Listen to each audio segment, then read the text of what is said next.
إن الحمد لله والصلاة والسلام على أشرف الأنبياء والمرسلين سيدنا وحبيبنا محمد وعلى آله وصحبه أجمعين وبعد. السلام عليكم ورحمة الله وبركاته. Mga kapatid sa pananampalatayang Islam, para sa gabing ito, atin pong ipagpapatuloy ang nakaraang programa na sinimulan natin nung una at sinundan ni brother or ustad ni Sheikh Muhammad Ali Granaderos patungkol sa akida. Ngayon, dumako tayo ulit sa unang naging topic natin. At ito yung mga bagay na kung saan pwede nating pagkunan ng mga mamubuting asal, mga pamamaraan ng Rasulullah sallallahu alaihi wasallam mula sa kanyang hadith, na pwede nating gawing pang-araw-araw na stand o kumbaga way of life sa atin. Dahil ito yung mga bagay, yung akhlaq, yung mga sifa, yung mga katangian ng Rasulullah sallallahu alaihi wasallam na talagang makaka-benefit sa atin as a Muslim.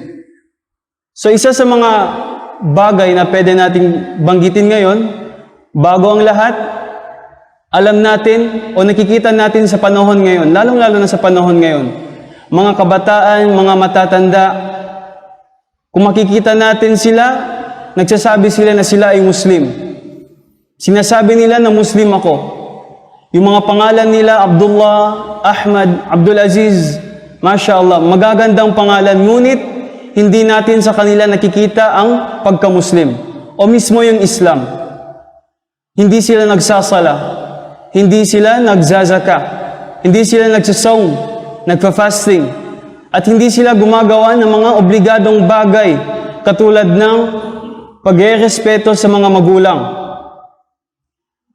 At isa sa mga bagay na naging normal na lang para sa kanila, para sa mga taong may mahihinang iman, isa sa mga bagay na ito ay yung pagkokontrol ng ating mga dila. Yung pagkokontrol ng ating mga dila ay merong panganib na nakaakibat dito. Dahil hindi natin alam, sa dila pa lang natin ay meron na tayong mga bagay o mga salitang nabibitawan na kung saan hindi ito kinalulugdan ng Allah subhanahu wa ta'ala. Katulad ng mga nabanggit natin, kasama na dito yung mga ghiba o yung mga backbiting.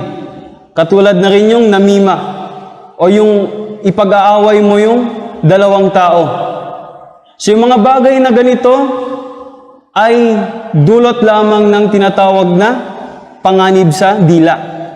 Khuturatul lisan. Yung panganib ng ating dila ay may malaking kinalalagyan sa Islam.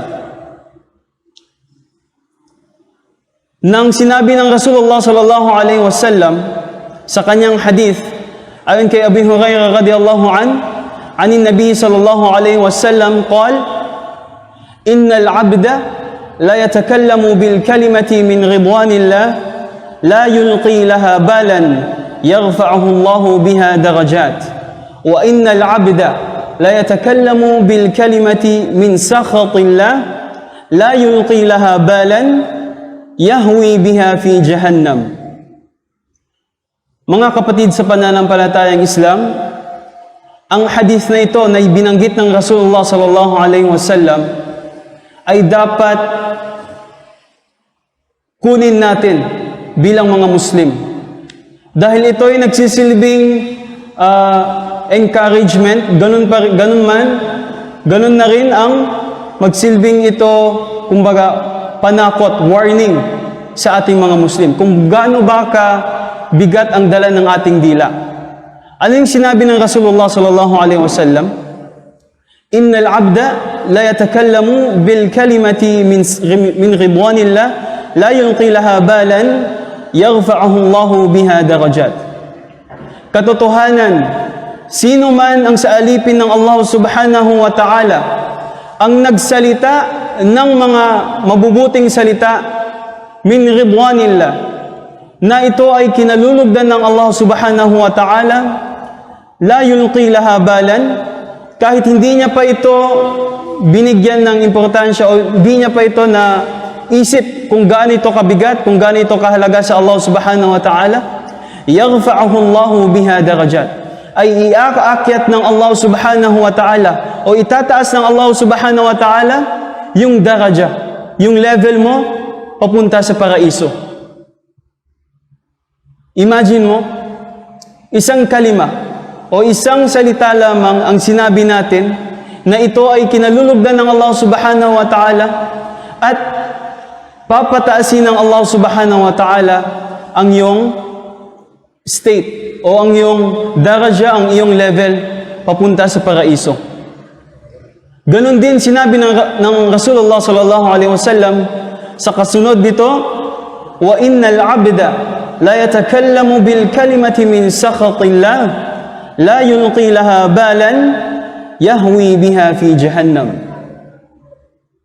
At sinabi ng Rasulullah sallallahu alaihi wasallam kadugtong nito, at sino man sa mga alipin ng Allah subhanahu wa ta'ala ang magsasalita ng isang salita min sakhatillah, sa ikinagagalit ng Allah subhanahu wa ta'ala o sa mga bagay na ayaw ng Allah, la yulqi laha balan, at hindi niya ito binibigyang importansya, minamaliit niya ito o hindi niya alam kung anong consequences na pwedeng mangyari kapag sinabi niya ito, yahwi biha fi jahannam, ay ibababa ng Allah subhanahu wa ta'ala ang kanyang level papunta sa jahannam.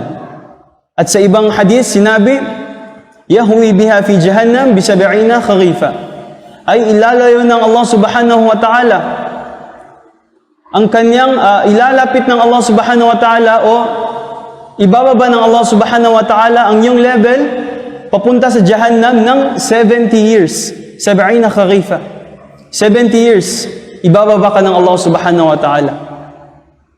So mga kapatid sa pananampalatayang Islam, ilan na lang sa atin ang mga taong hindi binibigyang importansya ang kanilang mga sinasabi?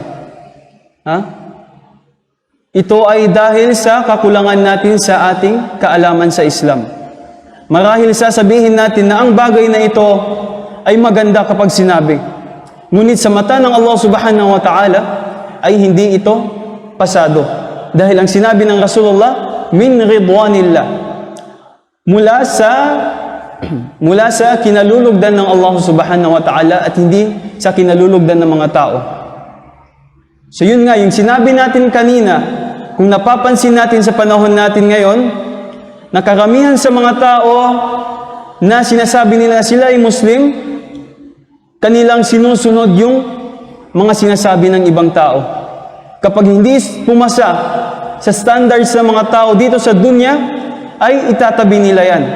Kahit pa yan ay kasama sa ating din, kasama sa ating relihiyon. So ngayon, minsan, tayo ay inutusan na magzikir, na gawin yung remembrance sa Allah subhanahu wa ta'ala. Ngunit ikaw bilang isang mahina yung iman, mas pinili mo na hindi magzikir dahil natatakot ka o nahihiya ka sa mga taong nakapaligid sa iyo. So ito ay isang napakalaking kasalanan sa Allah subhanahu wa ta'ala, na hindi mo, na ipagpapalit mo, na kaya mong ipagpalit yung level ng mga tao sa level ng Allah subhanahu wa ta'ala. Parang inakyat mo pa yung mga level ng tao kaysa sa Allah subhanahu wa ta'ala. So ano nga ba yung mga bagay na kinalulugdan ng Allah subhanahu wa ta'ala? Kasama na rito yung mga pagsasalita ng mga mabubuti. Pagsasalita, pagdidikir, paggamit ng dila, lahat ng uri ng bagay, lahat ng uri ng ibada na ginagamitan natin ng dila na naaayon sa katuruan ng Islam, ito ay kinalulugdan ng Allah subhanahu wa ta'ala. At tandaan natin na ang salita ay nahahati sa tatlo. May tinatawag na salita na puro kabutihan. May salita naman na puro kasamaan. At may salita na walang kabutihan o walang kasamaan. Ngunit tandaan natin yung principle na binigay ng Rasulullah sallallahu alaihi wasallam at kanyang sinabi, "Man kana yu'minu billahi wal yawmil akhir, falyaqul khairan aw liyasmut." Sino man ang tunay na nananampalataya sa Allah subhanahu wa ta'ala at sa huling araw ay magsalita ng mabuti aw liyasmut. O kung di kaya'y siya ay tumahimik na lamang. So ang sinabi sa atin ay magsalita ng mabuti. So sa tatlong yon, kukunin natin yung pagsasalita ng mabuti at iwanan natin yung pagsasalita ng masama at pagsasalita ng walang kabuluhan. Ito yung principle na dapat natin kunin. Kunin natin siya. Kunin natin yung principle na dapat every time na magsalita tayo, kailangan nating isipin muna kung ito ba ay nakakabuti sa lahat, kung ito ba ay nakakasakit, o kung ito ba ay walang kabuluhan. Kung ito ay mabuti, sabihin natin, inshallah. At kung hindi ito nakakabuti o wala itong kabuluhan, ay iwanan na lang natin. Mas mainam pa na tumahimik na lamang tayo. Dahil alam nyo ba na ang dila, the more na ito'y gumagalaw, the more tayo nagiging prone sa mga kasalanan. Lalong-lalo na pag tayo ay nasa isang grupo, nasa isang silid, sa isang silid nag-uusap, the more na dumadami yung usap natin, the more tayo nagiging prone sa mga kasalanan. Ha? Di ba? Kung mapapansin natin, kung tayo ay nagtitipon-tipon, nung una, nagbabanggit tayo about sa din. About sa pananampalataya. Pagkatapos nun, dahil sa tumagal yung usapan natin, bigla na lamang pumunta sa ibang dako. Pumunta na lamang sa mga kalokohan. Nabanggit mo na yung mga kalokohan mo, kalokohan ng mga kaibigan mo, hanggang sa ano-ano na lamang yung naibanggit mo. So bilang mga Muslim, dapat nating tandaan na ang mga sinasabi natin, pagdating ng Yaumul Qiyamah ay magiging accountable tayo dito. Tatanungin tayo. Hindi lamang sa mga sinasabi natin, sa mga ginagawa, lahat tatanungin. Sa mga nakita, sa ginawa, sa mga naamoy, sa nilakad, sa mga hinawakan, lahat yan tatanungin sa atin ng Allah subhanahu wa ta'ala. At paano natin ito masasagutan kung dito pa lamang sa dunya ay hindi natin ito binigyan ng importansya. Hindi natin ito binigyan ng halaga. Subhanallah. Kaya bilang payo ko sa aking sarili pagkatapos sa inyo ay protektahan natin ang ating mga dila. Dahil karamihan sa mga kasalanan na ating nakukuha ay galing sa ating mga dila. Meron isang storya na ayon sa hadith ng Rasulullah sallallahu alaihi wasallam, mayroong dalawang magkapatid. Ang isang kapatid, ang isang lalaki ay nagsusumikap na gumawa ng kabutihan sa Islam. At yung isa naman ay lumihis at patuloy na gumagawa ng mga kasamaan na hindi kinalulugdan ng Allah subhanahu wa ta'ala. Ngayon, dumaan ang ilang mga araw at itong mabuting tao na ito sa magkakapatid ay naisipan niyang magbigay ng nasiha o ng paalala sa taong ito, sa kanyang kapatid. At kanyang sinabi, "Ya akhi, o aking kapatid, katotohanan ako ay nag-advise sa'yo, ganito, ganyan." In-advise niya yung kanyang kapatid, ngunit ang sinabi ng kapatid sa kanya, "Da'ni wa Rabbi." Ibig sabihin, it's between me and Allah subhanahu wa ta'ala. Kung ano man meron sa akin, hayaan mo na ako. Hayaan mo na ako, ito lang sa akin, at sa Allah subhanahu wa ta'ala, kami lang ito nakakaalam. Kumbaga, it's none of your business, sabi niya pa. So, nagsabari yung kapatid niya at dumating yung ilang mga araw, nagbigay na naman siya ng paalala at yun din yung sinabi sa kanya, binanggit na naman sa kanya, "Da'ni wa Rabbi." Iwanan mo ako pati yung Allah subhanahu wa ta'ala. Kami nang bahala. It's between me and my Allah subhanahu wa ta'ala. At dumating yung panghuling pagkakataon, sinabi ito ng lalaki, binigyan niya ng advice na magganito siya, ganyan. At pero ang sagot sa kanya ng kanyang kapatid, "Da'ni wa Rabbi." Ganun pa rin. It's none of your business. Iwanan mo na kami. Iwanan mo na ako at ang Allah subhanahu wa ta'ala. mas alam ko yung sarili ko, etc. Yun ang sinabi sa kanya. At dahil sa galit ng kapatid na ito, yung mabuting kapatid, sinabi niya, tingnan mo, pumasok yung panganib ng ating dila. Sinabi niya, Wallahi, sumumpa siya sa Allah subhanahu wa ta'ala, lan yaghfirallahu lak. Kahit kailan may ay hindi ka papatawarin ng Allah subhanahu wa ta'ala. Una, sumumpa siya sa Allah subhanahu wa ta'ala. At sinabi niya sa taong yon na hindi siya papatawarin ng Allah subhanahu wa ta'ala. Ngayon, ang katanungan, tama ba ito? Dahil ano yung sinabi ng Allah subhanahu wa ta'ala? Manil ladhi yata'alla alayya? Manil ladhi yata'alla alayya? Alla aghfira li fulan? Fa inni qad ghafartu lahu wa ahbadtu amalak. Sinabi ng tinanong ng Allah subhanahu wa ta'ala, sino yung sumusumpa sa akin? Na hindi ko pinatawad si fulan? Na hindi ko pinatawad si ganito? Katotohanan, pinatawad ko ang taong yon at sinira ko yung mga mabubuti mong gawain. Subhanallah. Dahil ito sa dila. Sa nasabi ng taong iyon. Hindi natin alam, mga kapatid, sa pananampalatayang Islam. Masasabi mo ngayon na ngayon, kumbaga, nasa tamang path ka. Nasa tamang way ka. Pero hindi mo masasabi, pagdating ng panahon, bumababa at bumababa yung iman ng tao, ganun din ay tumataas. Kaya dumating yung panahon na bumaba yung iman mo, dahil sa pagiging pabaya, ito rin yung magsisilbing katulad ng sinabi ng Allah subhanahu wa ta'ala dito sa hadith na tinanggal niya yung mga amal o yung mga mabubuting gawain ng taong iyon.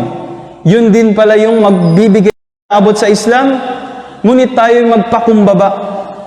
Huwag tayo lagi magmataas na kung saan sasabihin natin pake ng Allah subhanahu wa ta'ala. Okay lang magsumpa, pero hindi pwede yung magsumpa ka ng bitaksis, yung ginagawa mong specific. Lalo na pag hindi pa binawian ng buhay yung tao. Sinasabi mo, Wallahi, hindi ka napapatawarin ng Allah. Wallahi, ang galit ng Allah ay namapa sa'yo. Mga bagay na ganito ay dapat nating iwasan. Dahil ito yung mga bagay na napakapanganib na binibigkas natin. Kung kaya't, mga kapatid sa pananampalatayang Islam, pinapayuhan ko kayo at ang aking sarili na mag-aral tayo para malaman natin kung ano yung mga pwede at hindi pwede. Kung ano yung tama sa mali. Dahil kung wala tayong alam sa pananampalatayang Islam, sa relihiyon natin, wallahi kahit gaano tayo katagal sa Islam, kung wala tayong alam, wala tayong makukuha. Wala tayong makukuha ang kabutihan. Lalo na kung wala kang pananampalataya sa Allah subhanahu wa ta'ala. Oo, Muslim ka sa pangalan. Muslim ka sa mga pamilya mo. Muslim ka sa ayos mo. Pero ngayon, pagtatanungin ka sino yung Nabi, sino yung propeta mo, kung gumagawa ka ba ng sala, kung nagsasadaka ka ba, kung nagzazakat, kung nagsasawm, hindi mo masasagutan ang mga bagay na ito. Kaya tanungin mo ang ating mga sarili. Tanungin natin ang mga ating sarili kung ano ba yung nagpapamuslim sa atin.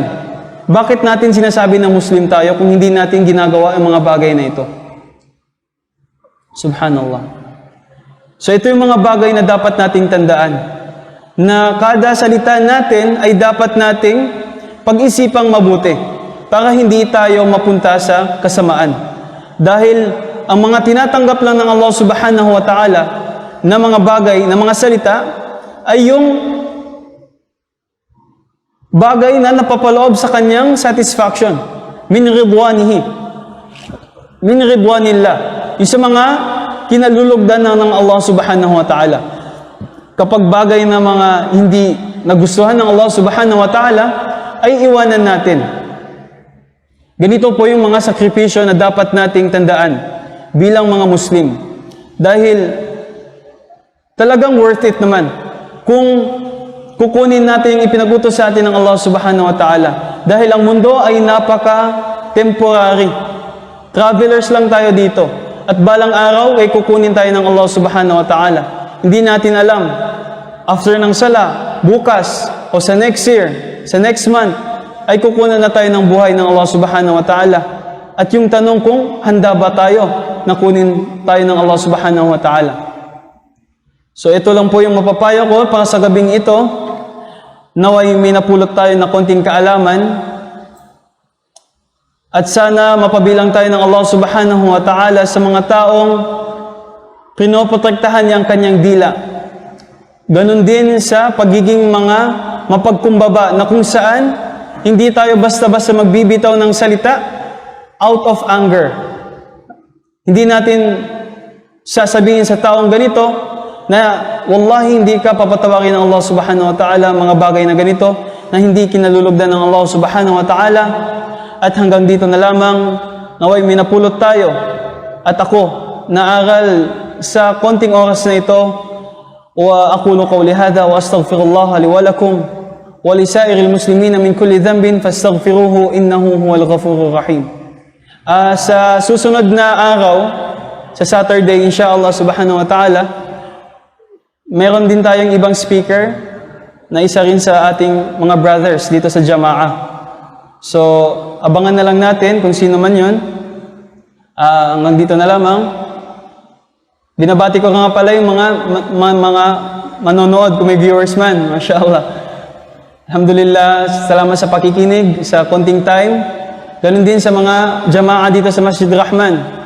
At sa mga taong naabutan o maaabutan pa ng mensahe na ito, sana pagkunan natin ito ng aral at sana ma-apply natin dahil katulad ng nabanggit natin na ito ay kabilang sa mga akhlak o sa mga mabubuting asal ng Propeta Muhammad sallallahu alaihi wasallam na pwede natin gamitin sa ating pang-araw-araw na buhay.